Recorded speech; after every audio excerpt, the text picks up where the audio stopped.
Hello and नमस्कार। तो एक बार पुनः हम सभी लोग पार्ट्स ऑफ स्पीच पढ़ रहे हैं, जिसमें पार्ट्स ऑफ स्पीच के अंतर्गत मैंने आपको एडवर्ब से क्लास की शुरुआत की है। दो वीडियो में मैंने पूरा आपको एडवर्ब समझाया है, डिफिनीशंस, एग्जाम्पल्स, कंसेप्ट, सभी चीजों को विस्तार से बताया गया है। मात्र दो वीडियो में बहुत डिटेल में। अभी तक आप वीडियो को नहीं देखे हैं, जाइए पहले वीडियो को देखिए। फिर आज के इस श्रृंखला के अंतर्गत हम कंजंक्शन की शुरुआत करने जा रहे हैं। अंग्रेजी भाषा में कंजंक्शन एक बहुत ही महत्वपूर्ण भूमिका निभाता है। यह सेंटेंसों को जोड़ने का कार्य करता है। आप इसके बारे में बहुत डिटेल में समझेंगे, जानेंगे, और इसके अलावा कुछ इस तरह का कंसेप्ट आपको बिल्कुल प्रैक्टिकल तरीके से सिखाने वाले हैं, जो आपको लगेगा कि निश्चित रूप से ये क्लास आपके लिए बहुत बहुत ज्यादा महत्वपूर्ण है। तो आपको इस क्लास को देखना चाहिए, सीखना चाहिए। तो आपको मैं कंजंक्शन की भी दो वीडियो दूंगा। तो इस वीडियो में हम एक पार्ट को देखेंगे। फिलहाल इस वीडियो में आप डिफिनीशन सीखेंगे, एग्जाम्पल्स सीखेंगे, और जो कंजंक्शन हमारा दो प्रकार का होता है, कोऑर्डिनेटिंग कंजंक्शन होता है, सबऑर्डिनेटिंग कंजंक्शन होता है। यदि आप सिर्फ और सिर्फ इन दो कंजंक्शन को सीखेंगे तो आप सीखेंगे कंपाउंड सेंटेंस, कॉम्प्लेक्स सेंटेंस। यदि दोनों सेंटेंसों को हम मिला दिया जाए तो आप सीखेंगे यहां से मिक्स्ड सेंटेंस। तो आप बिना पढ़े हुए कंपाउंड और कॉम्प्लेक्स सेंटेंस, यहां से मैं आपको वो तरीका बताने वाला हूं जहां से आप कंपाउंड और कॉम्प्लेक्स साथ में मिक्स्ड सेंटेंस सीखेंगे।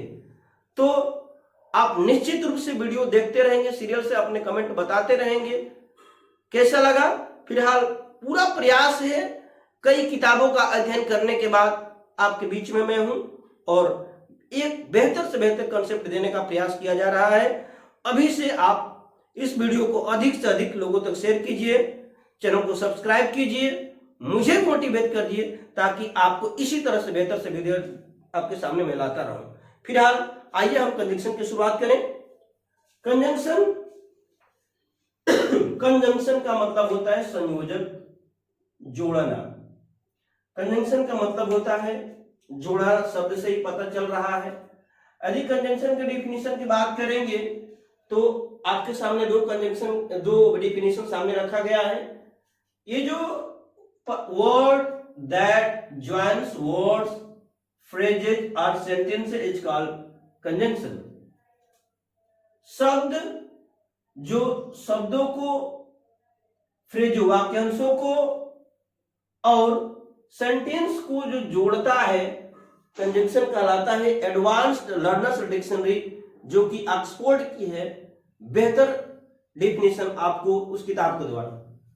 दूसरी जो डिफिनेशन है, a conjunction is a word, conjunction एक शब्द होता है, यूज्ड फॉर ज्वाइनिंग, जिसका प्रयोग जोड़ने के लिए होता है, and for no other purpose, किसी और दूसरे उद्देश्य नहीं। नेशफिल इंग्लिश ग्रामर, जो कि अपने आप में बहुत ही अच्छी बुक है, उस किताब से मैं आपके सामने डिफिनेशन रखा हूं। एडवांस्ड लर्नर डिक्शनरी के अनुसार, नेशफील्ड इंग्लिश ग्रामर के अनुसार, दोनों डिफिनेशन आपके सामने मैं रखा हूं। आपको उम्मीद करता हूं समझ में आया होगा। आइए कुछ एग्जांपल के माध्यम से आपको सिखाता हूं। Sita and Sunita are sister. Sita और सुनीता, इन दोनों शब्दों को हमारा ये एंड शब्द क्या कर रहा है, जोड़ने का कार्य कर रहा है। सीता और सुनीता दोनों बहनें हैं।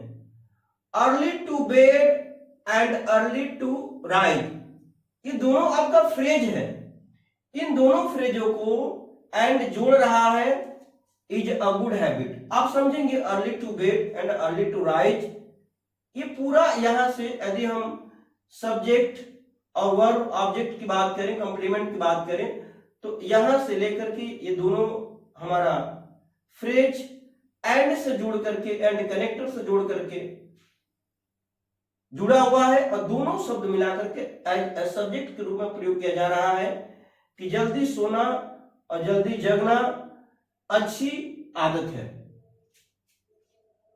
यू विल सक्सीड, आप सफल हो जाएंगे। इफ यू लेबर हार्ड, यदि आप कठिन परिश्रम करेंगे। तो आप देखिए यह एक सेंटेंस है, यह एक सेंटेंस है। दोनों सेंटेंसों को इफ शब्द क्या कर रहा है, जोड़ने का कार्य कर रहा है। जैसा कि मैंने आपको बताया कंजंक्शन का कार्य और प्रीपोजिशन दो शब्द होता है। प्रीपोजिशन जो हमारा होता है शब्दों को जोड़ने का कार्य करता है, जबकि कंजंक्शन हमारा दो अलग अलग सेंटेंसों को जोड़ने का कार्य करता है। आइए, Ramesh is a doctor, Ramesh एक डॉक्टर है। And Hari is an engineer, Ramesh is a doctor एक पूरा आपका सेंटेंस है, हरी एक इंजीनियर है, ये भी एक सेंटेंस है। इन दोनों सेंटेंसों को एंड क्या कर रहा है, जोड़ने का कार्य कर रहा है। तो इसको कहेंगे आपका ये क्लॉज हो गया, ये क्लॉज हुआ। क्लॉज का मतलब ये होता है कि दो अलग अलग सेंटेंस होता है, तीसरा कोई कनेक्टर जोड़ता है, चाहे आपका रिलेटिव प्रोनाउन हो, रिलेटिव एडवर्ब हो या कंजंक्शन हो, जो जोड़ने का कार्य करता है वह क्लॉज को जोड़ने का कार्य करता है। तो दोनों सेंटेंसों को एंड शब्द क्या कर रहा है, जोड़ने का कार्य कर रहा है। आप समझिएगा, मैं बताया आपको रिलेटिव प्रोनाउन और रिलेटिव एडवर्ब ये क्या करता है, कंजंक्शन की तरह ही सेंटेंसों को जोड़ने का कार्य करता है। चाहे रिलेटिव प्रोनाउन हो चाहे रिलेटिव एडवर्ब हो, ये दोनों कंजंक्शन की तरह जोड़ने का कार्य करता है। एग्जाम्पल के माध्यम से देखेंगे।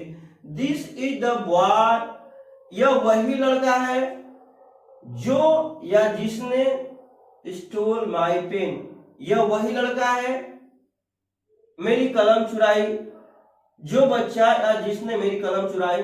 ये क्या है हमारा, ये क्या है, रिलेटिव प्रोनाउन है। रिलेटिव प्रोनाउन, ये शब्द हमारा क्या है, रिलेटिव प्रोनाउन है, दोनों को जोड़ने का कार्य कर रहा है। दिस इज द हाउस, यह वही घर है, वेयर जहां पर आई लिव्ड मैं रहता था। तो ये दिस इज द हाउस, यह वही घर है, वेयर ये क्या हमारा है, एडवर्ब ऑफ प्लेस है। एडवर्ब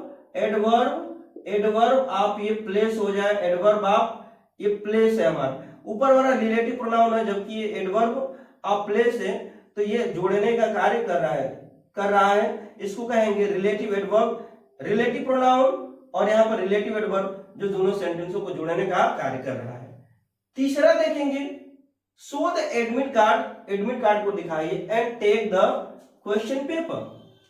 एडमिट कार्ड दिखाइए एंड टेक द क्वेश्चन। अब ये जो एंड शब्द है यही हमारा कनेक्टर है, अर्थात यही कंजंक्शन है। आपने यहाँ रिलेटिव प्रोनाउन को देखा, रिलेटिव एडवर्ब को देखा, यहां पर क्या है, यही सब आपका कंजंक्शन है, जो कि मैं तर्क के साथ विधिवत आपको समझाने का प्रयास कर रहा हूं। और मॉडर्न इंग्लिश में कंजंक्शन को क्या बोला जाता है, लिंकिंग वर्ड बोला जाता है, अर्थात जोड़ने वाला शब्द बोला जाता है, या कनेक्टिव भी बोला जाता है, या sentence connector. Modern English grammar में linking words, connective sentence connector क्या होता है, कहा जाता है। अब यहां से हम आपको आप सीखेंगे कि जो कंजंक्शन होता है, there are two kinds of conjunction. क्या हो जाएगा यहाँ पे, देयर आर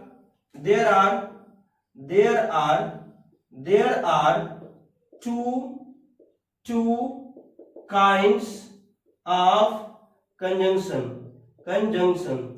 दो प्रकार का कंजंक्शन होता है हमारा। पहला होता है कोऑर्डिनेटिंग कंजंक्शन, और दूसरा होता है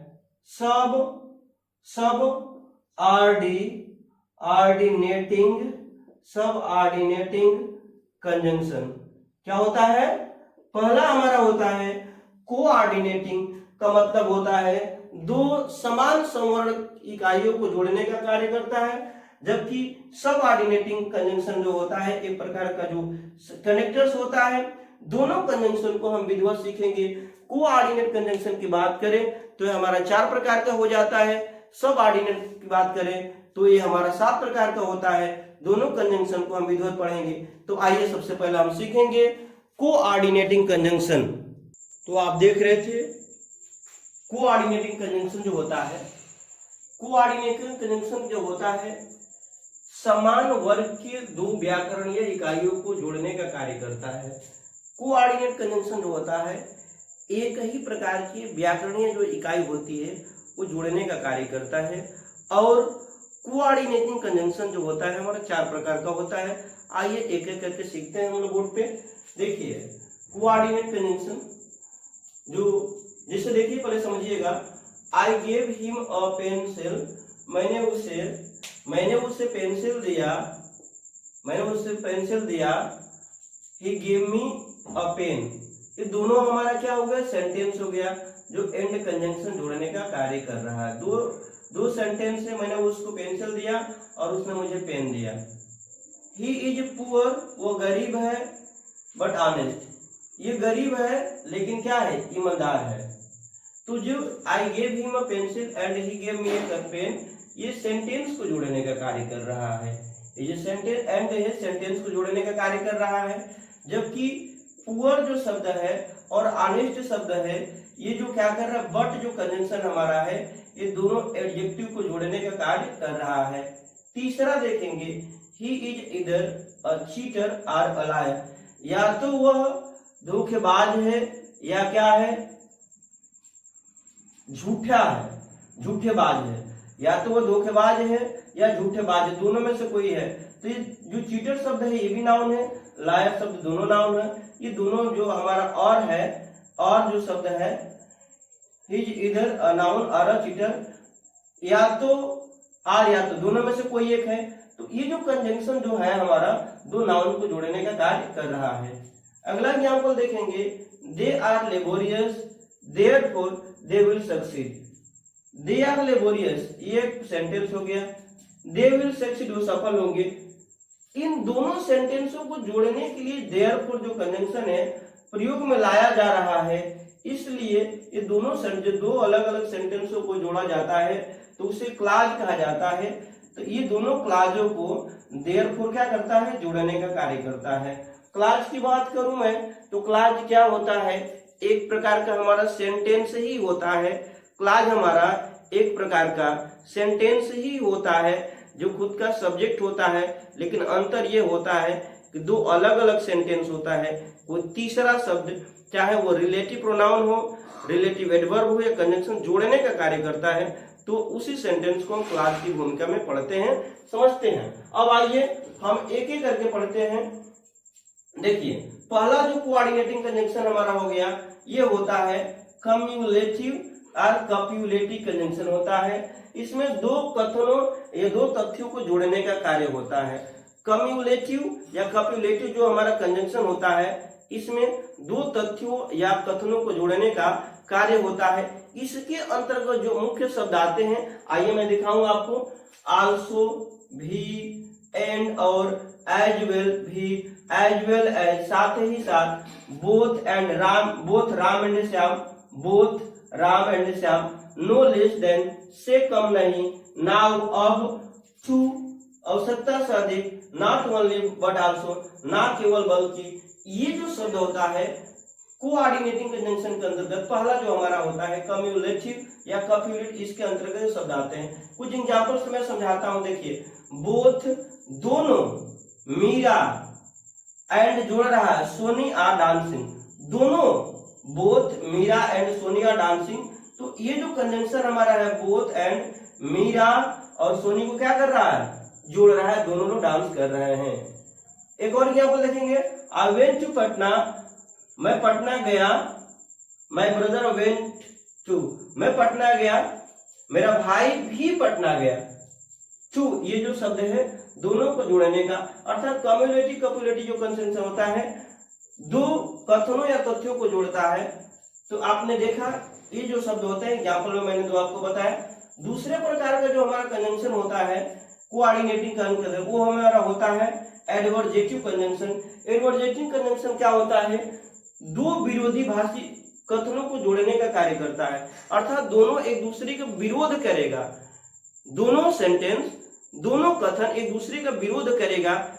वो कौन कौन सा शब्द है जो कंजंक्शन के अंतर्गत आते हैं और विरोध करते हैं, आइए आपको मैं बताऊं। देखिए, बट, लेकिन, वो गरीब है लेकिन अपनी फी जमा करेगा। He is poor but he will pay his fee, गरीब है, गरीब होने के साथ वो जमा नहीं करना चाहिए लेकिन विरोध कर रहा, गरीब है फिर भी जमा करेगा।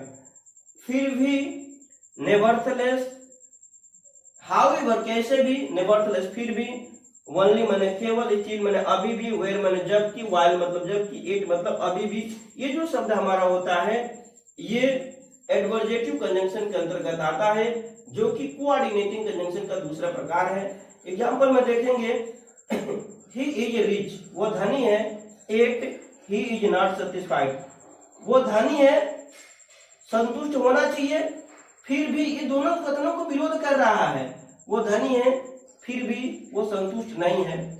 डू एज यू विश, जो करना है करिए, do as you wish, only never hurt anyone, जो करना है करिए, लेकिन देखिए यहां शर्त हो गया ना, ओनली नेवर हर्ट एनीवन, जो करना है करिए लेकिन किसी दूसरे को क्या करिए, हर्ट मत करिए अपने शब्दों के द्वारा, अपने द्वारा। तो जो मन करे वो करना चाहिए, लेकिन ये दोनों का विरोध कर रहा है, केवल किसी को हर्ट ना करिए। तीसरा एग्जांपल हो जाएगा, शी इज ओल्ड, वो बूढ़ी हो चुकी है, फिर भी शी इज ब्यूटीफुल, जब बूढ़ी हो चुकी है तो उसको सुंदर नहीं होना चाहिए, लेकिन बूढ़ी है फिर भी वो क्या है, फिर भी क्या है, सुंदर है। तो दोनों कथनों को विरोध कर रहा है कौन सा शब्द, स्टिल शब्द। तो आपने कोऑर्डिनेटिंग कंजंक्शन करके दो प्रकार के कंजंक्शन, जो कि होता है हमारा कम्युलेटिव या कप्युलेटिव और दूसरा एडवर्जेटिव, तीसरे और चौथे प्रकार के कंजंक्शन को मैं आपको बोर्ड पर लिख करके समझाने जा रहा हूं, ध्यान से समझिए। तीसरे प्रकार का जो हमारा कंजंक्शन है, कोऑर्डिनेटिंग कंजंक्शन के अंतर्गत जो प्रकार मैं बताया हूं, पहला होता है कम्युलेटिव या कप्युलेटिव, दूसरा होता है एडवर्जेटिव, तीसरा होता है अल्टरनेटिव या डिसजंक्टिव। अल्टरनेटिव या डिसजंक्टिव होता है, अल्टरनेटिव या डिसजंक्टिव अर्थात दो या दो से अधिक विकल्पों के बीच किए जाने वाले चुनाव हेतु, अर्थात दो या दो से अधिक कथनों का इसमें विकल्प किया जाएगा, ऑप्शन निकाला जाएगा इसमें, दो या दो से अधिक कथनों का विकल्प। जैसे आप देखेंगे इसके अंतर्गत जो शब्द आते हैं, बिल्कुल अंत तक देखिएगा। इस वीडियो में मैं आपको सिर्फ कोऑर्डिनेटिंग कंजंक्शन पढ़ा रहा हूं, इसका एक और पार्ट लाऊंगा जिसमें आपको पूरे डिटेल में सबऑर्डिनेट कंजंक्शन को पढ़ाया जाएगा। तो इस वीडियो को देखने के बाद अंत तक बने रहिएगा, दूसरे वीडियो का इंतजार करिएगा, वो वीडियो आपको मिलेगी। फिलहाल हम बात कर रहे हैं कोऑर्डिनेटिंग कंजंक्शन के अंतर्गत तीसरा प्रकार जो हमारा होता है अल्टरनेटिव या डिसजंक्टिव। इसके अंतर्गत जो शब्द आते हैं इधर आर, या तो वह, या तो राम, या तो श्याम, आदर राम और श्याम, नीदर नार, न तो राम न तो श्याम, नीदर राम न श्याम, इल्स आर अदरवाइज या अन्यथा, ये तीनों का मतलब होता है अन्यथा। वाक्य में देखिए हम लोग देखेंगे, ही इज इधर idle or dull, he is इधर आइडल, ही इज इधर आइडल आर डल, या तो वह सुस्त है या डल है, या तो वो सुस्त है या डल है। विकल्प बता रहा है ना, या तो सुस्त है या डल, दोनों में से कोई एक है। She is neither beautiful nor intelligent, दूसरा है न तो वह सुंदर है और नहीं बुद्धिमान। शी इज नीदर ब्यूटीफुल, वह न तो सुंदर है नहीं बुद्धिमान। तीसरा हो जाएगा हरी अप, जल्दी करिए, अदरवाइज और else you will miss the train, जल्दी कीजिए नहीं तो क्या हो जाएगी, आप ट्रेन को मिस कर देंगे। तो आपने देखा अल्टरनेटिव कंजंक्शन। चौथा जो हमारा प्रकार होता है कोऑर्डिनेट कंजंक्शन का, ये होता है हमारा इलेटिव कंजंक्शन। इलेटिव कंजंक्शन क्या होता है, हिंदी में समझ लीजिए, एक कथन से दूसरे कथन में अनुमान या तर्क करने के प्रयोग में होता है। एक कथन से दूसरे कथन में अनुमान या तर्क करने के अर्थ में जो कंजंक्शन प्रयोग में लाया जाता है वह इलेटिव कंजंक्शन कहा जाता है। इसके अंतर्गत जो शब्द हमारा आता है कॉन्सिक्वेंटली, के परिणाम स्वरूप, हेंस, अतः, सो देन, अतएव, तब, इसलिए, ये हमारा क्या होता है, ये हमारा क्या होता है शब्द। आइए हम आपको सिखाऊं एग्जाम्पल में। शी लॉस्ट हर पर्स, वह अपना पर्स खो चुकी है, इसलिए शी वॉज सैड, वो दुखी थी, वो अपना पर्स खो चुकी थी इसलिए दुखी थी। ये क्या हो रहा है, अनुमान लगाया जा रहा है इलेटिव कंजंक्शन के अंतर्गत। दूसरा जो सेंटेंस हो जाएगा, it is time to go, यह जाने का समय है, देन या सो देन, अतएव, अतः यह जाने का समय है, अतः क्या करना चाहिए, लेट्स मूव, चलना चाहिए। तीसरा जो है, he came back tired, he came back tired, he came back, वो वापस आया थके हुए, क्योंकि he had to go on foot, क्यों, क्योंकि उससे पैदल चलना पड़ा था, पैदल चलना पड़ा था, जिसकी वजह से क्या हुआ, थके वापस। He had broken my pen, he had broken my pen, वह मेरी कलम तोड़ चुका था, अतः he was punished by the teacher. आपने देखा कि किस तरह से आपको कंजंक्शन जो कि डिफिनिशन के साथ, एग्जाम्पल के साथ मैंने बताया। और आज के क्लास में हम लोगों ने सीखा है कोऑर्डिनेटिंग कंजंक्शन, जो 4 प्रकार का होता है, कम्युलेटिव या कपलेटिव, एडवर्जेटिव होता है दूसरा, तीसरा होता है कम्युलेटिव, तीसरा जो आपका होता है अल्टरनेटिव, और चौथा होता है इलेटिव। हम अगले वीडियो में पुनः मिलेंगे और उस समय हम सीखेंगे सबऑर्डिनेट कंजंक्शन, और आप सीखने के बाद दोनों कंजंक्शन को सीखेंगे, कोऑर्डिनेट, सबऑर्डिनेट। फिर आपको सेंटेंस जो कंपाउंड होता है, कॉम्प्लेक्स होगा, अलग से सीखने की कोई जरूरत नहीं पड़ेगी, और जब दोनों मिला दिया जाएगा तो आपको सीखने को मिलेगा मिक्स्ड सेंटेंस। तो इंतजार करिएगा दूसरे वीडियो को, मिलते हैं दूसरे वीडियो में। तब तक वीडियो कैसी लगी जरूर बताइएगा, और चैनल को सब्सक्राइब करिए, दूसरों तक पहुंचाने का प्रयास करिएगा। तो मिलते हैं अगले वीडियो में, तब तक के लिए आप सभी लोगों को वीडियो से जुड़े रहने के लिए बहुत बहुत धन्यवाद। जय हिंद। हेलो एंड नमस्कार। एक बार पुनः मैं आप सभी लोगों का कंजंक्शन श्रृंखला के दूसरे पार्ट में मैं स्वागत करता हूं। पिछले वीडियो में मैंने आपको डेफिनेशन, एग्जांपल्स बताया था। कोऑर्डिनेट, सबऑर्डिनेट 2 प्रकार का कंजंक्शन होता है। मैंने आपको कोऑर्डिनेट कंजंक्शन जो 4 प्रकार का होता है, उससे संबंधित जो शब्द होते हैं वो वाक्य में दिखाई देते हैं, तो वो जो सेंटेंस हमारा होगा कंपाउंड सेंटेंस होगा। निश्चित रूप से आप पार्ट 1 को देखिए, फिर पार्ट 2 को, जिसे अभी मैं आपको पढ़ा रहा हूं, ये वीडियो समझ में आएगा।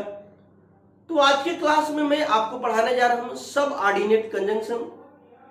सबऑर्डिनेट कंजंक्शन से जुड़े हुए शब्द जो है वाक्य में कहीं दिखाई देते हैं, तो वो जो हमारा वाक्य होगा वो कॉम्प्लेक्स सेंटेंस होगा।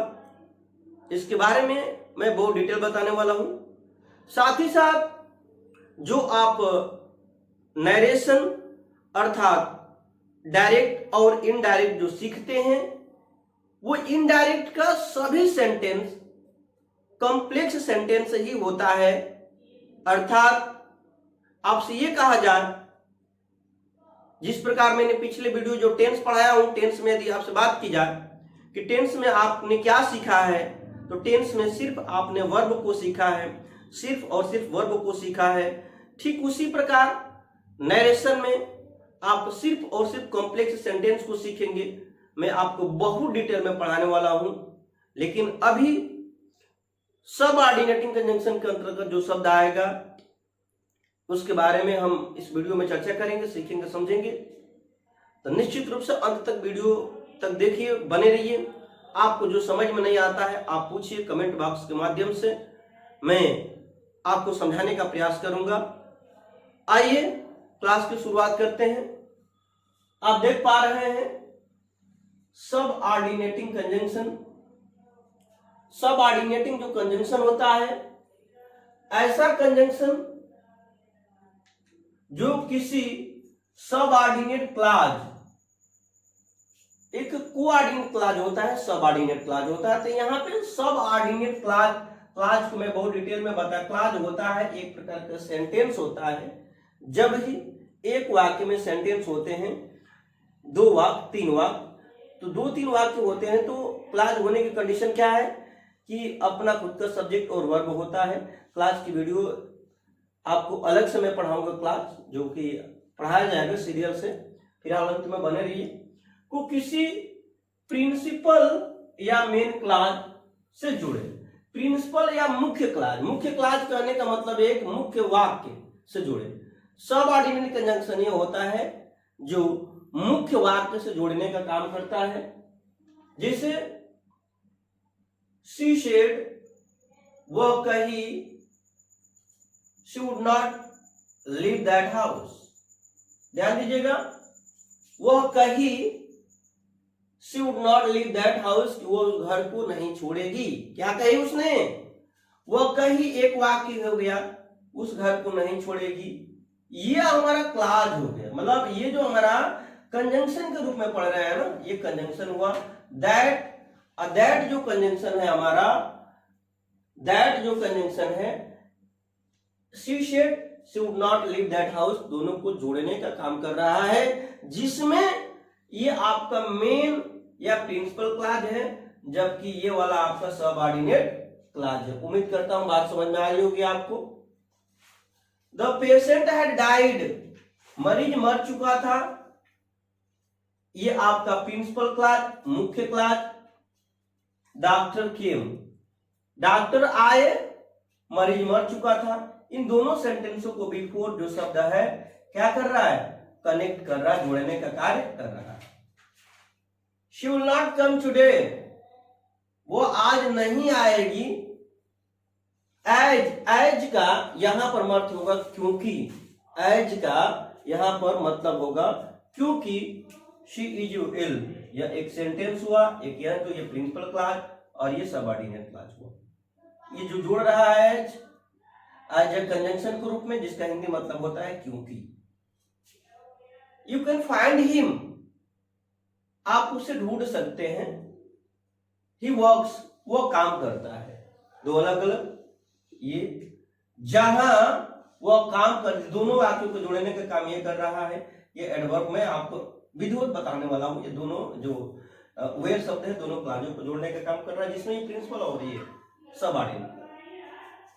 Subordinate conjunction introduction noun clause. Subordinate जो कंजंक्शन होता है, सबऑर्डिनेट कंजंक्शन जो क्या करता है? नाउन क्लॉज को इंट्रोड्यूस करता है। इसके अंतर्गत मुख्य रूप से जो शब्द आता है, नाउन क्लॉज को इंट्रोड्यूस करने वाला जो मुख्य शब्द आता है वो हमारा दैट होता है। और इसके अलावा भी कुछ शब्द होता है, वो हमारा होता है if, whether, what, when, where, why, how. ये जो शब्द होते हैं ये नाउन क्लॉज को इंट्रोड्यूस करते हैं। आइए एग्जांपल समझें। आई थिंक, मुझे लगता है, कारण बता रहा है, कारण की, मुझे लगता है, कारण की, क्या कारण होगा समझेंगे। ही इज ट्रस्टवर्दी, मुझे लगता है वो विश्वसनीय है। मुझे लगता है, दोनों सेंटेंसों को ये दैट कंजंक्शन जोड़ रहा है। मुझे लगता है कि वह विश्वसनीय अर्थात विश्वास करने योग्य है। टेल मी, मुझे बताओ, यू मैनेज इट, मुझे बताओ, एडवर्ब ऑफ मैनर हो गया, किस प्रकार से आपने, मुझे बताओ, ये आपका प्रिंसिपल क्लॉज सबऑर्डिनेट कि आपने किस प्रकार से इसे व्यवस्थित किया। आई आस्क्ड हर, मैंने उससे पूछा कि शी वुड मैरी मी, मैंने उससे पूछा कि वो मुझसे शादी करेगी या नहीं करेगी। इफ या वेदर। डू यू नो, ये आपका इंट्रोगेटिव सेंटेंस हो गया। व्हेन जो जोड़ने का कार्य कर रहा है। डू यू नो, क्या आपको पता है। The Punjab mail arrives here, कब पंजाब मेल यहां पहुंचती है, क्या आपको पता है। ये हो गया। आई डोंट अंडरस्टैंड, मैं नहीं समझता हूं। क्यों, ही वॉज पनिश्ड, मैं नहीं समझता हूं क्यों उसे सजा दी गई। नोबडी नोज, किसी को पता नहीं है what he wants to become, किसी को नहीं पता है वो क्या बनना चाहता है। आपने सबऑर्डिनेट कंजंक्शन के बारे में विधिवत देखा। अब आपको मैं एक एक करके बताने वाला हूं कि सबऑर्डिनेट कंजंक्शन के अंतर्गत जो भी शब्द आपके सामने आते हैं, जो आते हैं, तो आइए एक एक करके हम सीखेंगे। एक एक करके आपको बताने जा रहा हूं, यहां पे लिख करके मैं बताने जा रहा हूं। Conjunction of time, introduction, adverb. Subordinating conjunction जो होता है, पिछला जो आप क्लास नहीं देखे हैं, मैंने आपको पढ़ाया, अभी एडवर्ब पढ़ाया हूं। पूरा कंप्लीट एडवर्ब 2 वीडियो में मैंने आपको पढ़ाया है। निश्चित रूप से आप सभी एडवर्ब की वीडियो को देखेंगे, फिर यहाँ पे समझेंगे। फिर आपको मैं क्लास पढ़ाने वाला हूँ, फिर रिलेटिव क्लास पढ़ाने वाला हूँ। आपकी इंग्लिश बहुत ही लेवल की होने जा रही है, इसलिए सारी वीडियो को एक एक करके देखा करिए और अधिक से अधिक लोगों को शेयर करिए, बताइए, चैनल को सब्सक्राइब करिए कि एक इस प्रकार का चैनल है जहां पर शुरू से और एक प्रकार लेवल की इंग्लिश सिखाई जा रही है। तो अधिक से अधिक इस वीडियो को शेयर करने का भी काम करेंगे। आइए यहाँ पे कंजंक्शन टाइम आपको पढ़ाया हूं मैं एडवर्ब में। टाइम क्या होता है? Time introduction adverb class. Adverb class और क्लास जो पता है ना, 2 सेंटेंसों को जोड़ने का कार्य करता है। एग्जाम्पल, इसके अंतर्गत जो मुख्य शब्द आता है टाइम के आफ्टर, एज। क्यों? एज का मतलब होगा क्योंकि, एज लॉन्ग है जब तक, as soon as, as soon as, यूं ही, जैसे ही, बिफोर मैंने फॉलो, सिंस चूंकि, टिल अनटिल, तक, जब कब, व्हेनेवर जब भी, जिस समय। I went to Patna, I went to Patna, मैं पटना गया। I had left school after I had left school, मैं पटना गया बाद में। आई हैड लेफ्ट स्कूल अर्थात विद्यालय छोड़ने के बाद मैं पटना गया। आई वेंट टू स्कूल एक आपका क्लास हो गया, दूसरा क्लास ये हो गया। इसमें आपका ये प्रिंसिपल अर्थात मेन क्लास है और दूसरा क्या है आपका सबऑर्डिनेट क्लास है, जो कि एडवर्ब ऑफ टाइम, जो कि कंजंक्शन का कार्य कर रहा है यहाँ पे, इससे जुड़ा हुआ है।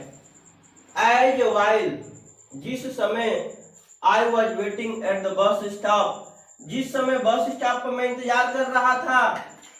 3 buses went by in the opposite direction, उस समय 3 बसेस, जैसे मैं इंतजार कर रहा हूं कि मुझे जाना है पूरब साइड में, तो पूर्वी साइड से 3 बसेस आई या गुजर गई, लेकिन पश्चिम से कोई नहीं आई जो मुझे पूरब की तरफ ले जाएगी।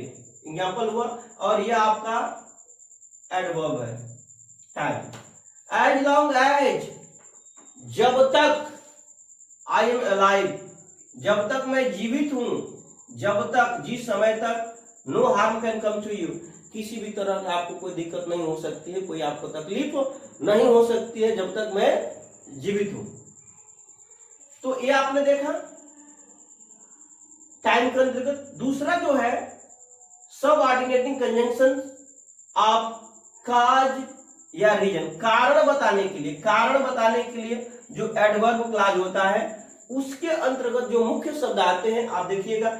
पता है ये शब्द क्यों मैं बता रहा हूं आप लोगों को? इसलिए बता रहा हूं कि इसमें से कहीं भी एक शब्द आपको दिखाई देता है, आप तुरंत उसको समझेंगे कि कॉम्प्लेक्स सेंटेंस है। इसलिए एक एक शब्दों को लिखवा रहा हूं, बता रहा हूं, समझा रहा हूं, आप भी समझिए। इसके अंदर जो मुख्य शब्द आता है एज, क्योंकि, बिकॉज क्योंकि, सिंस चूंकि, दैट मतलब कि, दैट मतलब कारण कि। देखिए, as you were not there, कि क्योंकि आप वहां नहीं थे, आई लेफ्ट मैसेज, मैंने मैसेज छोड़ दिया। तो ये जो है ना, ये जोड़ने का कार्य कर रहा है। एज, क्योंकि आप वहां नहीं थे, I left there, I left message. इसको आप ऐसे भी लिख सकते हैं, I left a message as you were not there, ऐसे भी लिख सकते हैं आप। चूंकि since we have no courage, चूंकि हमारे पास हिम्मत नहीं है, we can not chill our rival, हमारे पास हिम्मत नहीं है, मैं अपने प्रतिद्वंदियों को चैलेंज, मुकाबला करने के लिए चैलेंज नहीं कर सकता हूं, उत्साह नहीं सकता। आई एम ग्लैड, मैं खुश हूं। कारण की, कारण क्या है? कारण की, यू लाइक इट, मैं खुश इसलिए हूं कि आप इसे पसंद करते हैं। तीसरा प्रकार जो हम पढ़ेंगे यहाँ पे सबऑर्डिनेटिंग कंजंक्शन प्लेस इंट्रोड्यूसिंग, जो कि आपके एडवर्ब क्लॉज के अंतर्गत आता है, और एडवर्ब क्लॉज कंजंक्शन के रूप में पढ़ेंगे तो इसके अंतर्गत जो शब्द आते हैं वेयर, वेरेवर, व्हेन।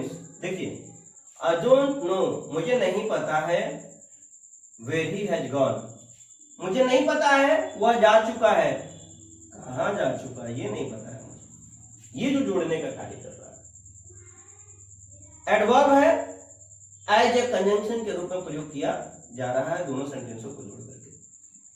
सिट, बैठ जाओ, वेरेवर यू लाइक, बैठो, ये इंपरेटिव सेंटेंस है, बैठ जाओ जहां कहीं भी आप पसंद करते हैं, अर्थात जहां कहीं भी आपको लगता है ना आप वहां बैठ।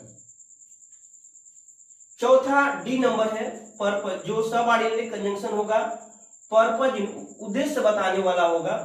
उद्देश्य बताने के अंतर्गत, पर्पज बताने के अंतर्गत जो एडवर्ब क्लॉज होगा, मुख्य रूप से इसके अंतर्गत जो शब्द आता है that, so that, in order that और लेस्ट, कि, ताकि और ताकि, which means in order that, कि। एग्जाम्पल समझिए, वी ईट, हम खाते हैं, वी मे लीव, ताकि हम क्या हो सके, जीवित रह सके, हम खाते हैं ताकि जीवित रह सके। वर्क हार्ड, कठिन परिश्रम करो, लेस्ट, लेस्ट का मतलब होता है कहीं ऐसा न हो कि, ध्यानपूर्वक चलो कहीं ऐसा न हो कि गिर जाओ। Walk carefully लेस्ट you should fall, समझने की बात क्या है, लेस्ट के साथ हमेशा शुड का प्रयोग होता है। क्या बोला हूं, लेस्ट के साथ हमेशा शुड का प्रयोग होता है, और लेस्ट का हिंदी मतलब होता है कहीं ऐसा न हो कि। वर्क हार्ड, कठिन परिश्रम करो, लेस्ट यू शुड फेल, कहीं ऐसा ना हो कि आप असफल हो जाओ। ही वर्क्स हार्ड, वो कठिन परिश्रम करता है, so that, in order that, इस उद्देश्य से कि, वो कठिन परिश्रम करता है इस उद्देश्य से कि, ही में अर्न मोर मनी, वे इस उद्देश्य से काम करता है ताकि वो अधिक पैसा कमा सके, वो इस उद्देश्य से काम करता है कि वो अधिक पैसा कमा सके। आइए मैं आपके डी 5वें नंबर बता, जितना भी कोऑर्डिनेट सबऑर्डिनेट कंजंक्शन के अंतर्गत आ रहा है मैं सबको डिटेल में आपको शब्दों के साथ बता रहा हूं, और एक एक शब्द आपके लिए महत्वपूर्ण है। तो आइए अगले प्रकार को हम सीखते हैं। यहाँ पे देखिए 5वें प्रकार का हम सीखने जा रहे हैं, सबऑर्डिनेटिंग कंजंक्शन ऑफ रिजल्ट या कॉन्सिक्वेंस। परिणाम बताने वाला जो एडवर्ब क्लॉज होता है उसके अंतर्गत जो मुख्य रूप से शब्द आते हैं वो होता है सो दैट, इतना कि, ऐसा कि, ही इज सो वीक, वह इतना कमजोर है कि, वह इतना कमजोर है कि, इतना कमजोर है कि वो चल नहीं सकता। Such was his behaviour, such was, ऐसा था उसका बिहेवियर, कि, ऐसा था उसका बिहेवियर कि, वी ऑल डिसलाइक्ड हिम, उसका ऐसा बिहेवियर था कि हम सभी लोग उसे नापसंद किए। सबऑर्डिनेटिंग कंजंक्शन जो आपको कंडीशन बताएगा, शर्त, इसमें क्या करेगा, इफ, यदि, अनलेस, यदि नहीं, प्रोवाइडिंग, प्रोवाइडेड दैट, प्रोवाइडेड, ये शर्त 5 जो शब्द है शर्त बताएगा। आई विल गो, मैं जाऊंगा, इफ आई एम इनवाइटेड, मैं जाऊंगा यदि मुझे निमंत्रण दिया जाता है। अनलेस यू लेबर हार्ड, जब तक कि नहीं, या यदि नहीं, अनलेस का मतलब होता है यदि नहीं, अनलेस यू लेबर हार्ड, यदि आप कठिन परिश्रम नहीं करते हैं, यू कैन नॉट पास, का पास नहीं हो सकते हैं। I can not lend you money, आपको मैं पैसा उधार नहीं दे सकता हूं। Sorry, I can lend you money, मैं आपको पैसा उधार दे सकता हूं, बशर्ते क्या है, providing, provided that, providing, provided, तीनों का मतलब होता है बशर्ते कि, you promise to return it within a week, मैं आपको उधार पैसा दे सकता हूं, बशर्ते आप वादा करिए कि आप इसे 1 सप्ताह के अंतर्गत लौटा देंगे। अगला जो है ये आपका वीडियो पॉज करके, लिख करके, समझ कर आगे बढ़ते रहिएगा, आपके लिए बहुत मेहनत किया जा रहा है। देखिए जी नंबर में मैनर बताएगा, मैनर बताने वाला एडवर्ब मैन, तरीका बताने के लिए जो शब्द होगा एज इफ, मानो, दोनों शब्द एज इफ एज दोनों का मतलब होता है मानो, एज सो जैसा वैसा, सो फार एज तीनों का मतलब होता है जैसा वैसा, एज जस्ट लाइक की तरह, ये तीनों शब्दों का मतलब होता है। तरीका बताएगा ही टॉक्स, वो बात करता है, मानो ही इज अ पैरट, मानो वो क्या हो, एक तोता हो, वो बात करता है मानो। सो फार एज आई नो, जैसा कि मैं जानता हूं, या जहां तक मैं जानता हूं, he is an honest man, वह क्या है, ईमानदार व्यक्ति है। जैसा कि मैं जानता हूं एक ईमानदार व्यक्ति है। उम्मीद करता हूं आपको बातें बिल्कुल समझ में आ रही है। तो आइए इस क्रेस्ट पार्ट को हम देखें। यहाँ पर आपका जी का नेक्स्ट जो भी नंबर होगा आपको डिटेल में मैं पढ़ा रहा हूं। सबऑर्डिनेटिंग कंजंक्शन ऑफ कंपैरिजन, जो कंजंक्शन जो एडवर्ब क्लॉजेस के अंतर्गत तुलना करने के रूप में प्रयोग होते हैं, उनको देखिए। As much as, no less than, as much as उतना कि, she is as tall as her brother, वह उतना लंबी है, उतना जितना, she is as tall as her brother, वह उतनी लंबी है जितनी उसका भाई, या जितना उसका भाई। I eat as much as you, मैं खाता हूं जितना आप खाते हैं। I eat as much you मतलब आपके बराबर में खाता हूं। He no less than you is guilty, he no less than you, से कम नहीं, इज गिल्टी, वह आपसे कम अपराधी नहीं है। ये जो शब्द है as much as, no less than, तुलना करने के रूप में प्रयोग किया जाता है, एक दूसरे से तुलना करते हैं। मैं कहूं ना, मैं आपसे कम बेहतर नहीं हूं। I know less than you am better, समझिए इस बात को। She is more beautiful then her sister, she is more, वो अत्यधिक सुंदर है तुलना में उसकी, जितना मतलब वह अपनी बहन से भी ज्यादा सुंदर है। जो सबऑर्डिनेट कंजंक्शन है कंट्रास्ट या कंसेशन बताने के अर्थ में होता है। कंट्रास्ट या कंसेशन बताने के अर्थ में जो प्रयोग किया जाता है उसको देखिए। ऑल्दो या दोनों का मतलब होता है यद्यप, इवन इफ का मतलब होता है भले ही, हाउएवर चाहे कितना भी, although though I don't agree with him, यद्यपि मैं उससे सहमत नहीं हूं, मुझे लगता है वो ईमानदार है। हालांकि क्या होना चाहिए, मैं सहमत नहीं हूं तो उसका अपोज करना चाहिए, लेकिन यद्यपि मैं सहमत नहीं हूं लेकिन मुझे लगता है कोई ईमानदार है। आई कैन पे यू, मैं आपको दे सकता हूं प्राइस, मैं जितनी प्राइस आप कह रहे हैं उतना मैं दे सकता हूं, भले ही चाहे मैं गरीब हूं। गरीब होने का मतलब कि मैं नहीं दे पाऊंगा, जैसे even if I am poor I will pay your fee, even if I am poor, भले ही मैं गरीब हूं, आई विल पे योर फी, मैं आपकी भी जमा करूंगा। गरीब हूं तो फिर पैसा नहीं जमा नहीं करूंगा, फिर भी तो इस तरह का शब्द होता है, कंट्रास्ट होता है, कंसेशन होता है, एक दूसरे को विपरीत दिखाता है, विरोध करता है उसका।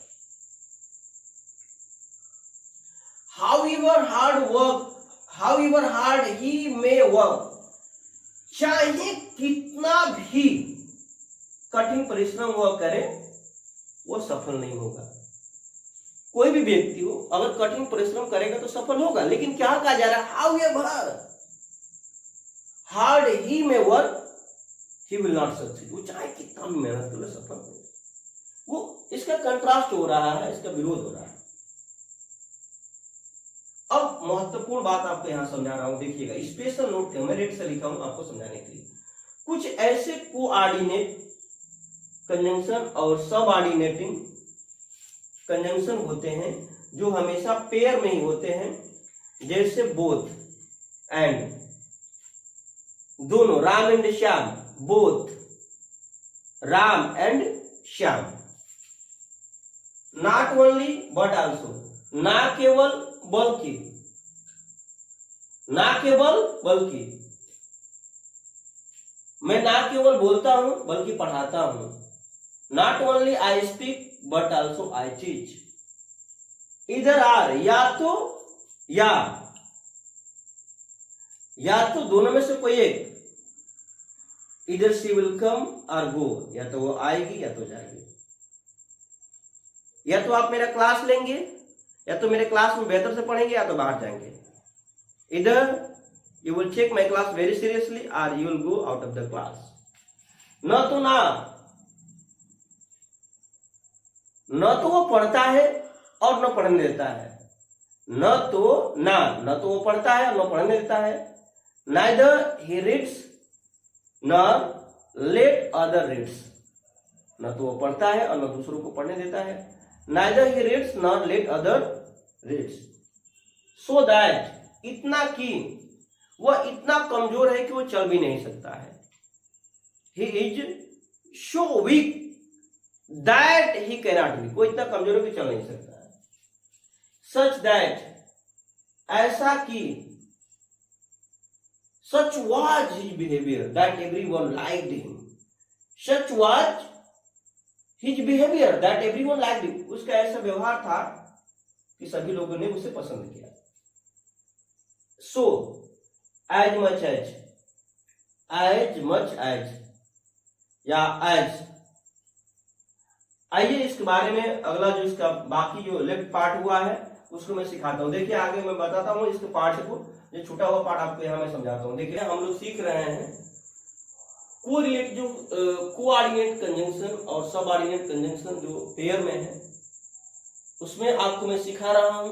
क्योंकि इसमें से बहुत को मैं पढ़ा चुका, फिर दोबारा आपको बता रहा हूं एक साथ पेयर में। उसको देखिए, as, though, at, whether, or, hardly, scarcely, when, before, no sooner than, whether we go by bus or train, कि हम बस से जाते हैं या ट्रेन से, ये कम से कम 6 घंटा लगेगा। कि whether, कि चाहे, we go by bus, या हम बस से जाए या ट्रेन से जाए, कम से कम 6 घंटे का समय लगेगा।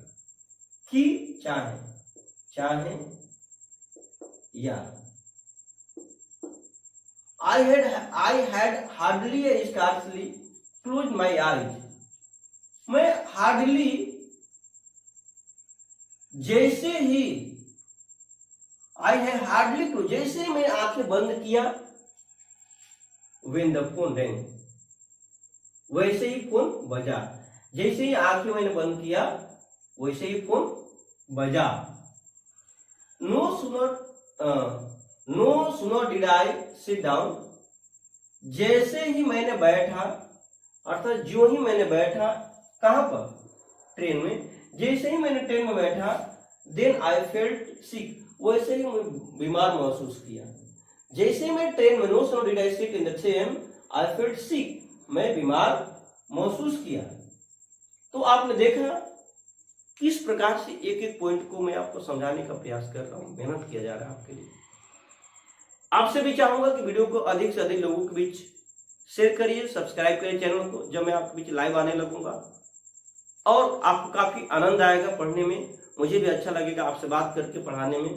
तो फिलहाल मैं चाहूंगा कि इन वीडियो को अधिक से अधिक लोगों तक शेयर करिए।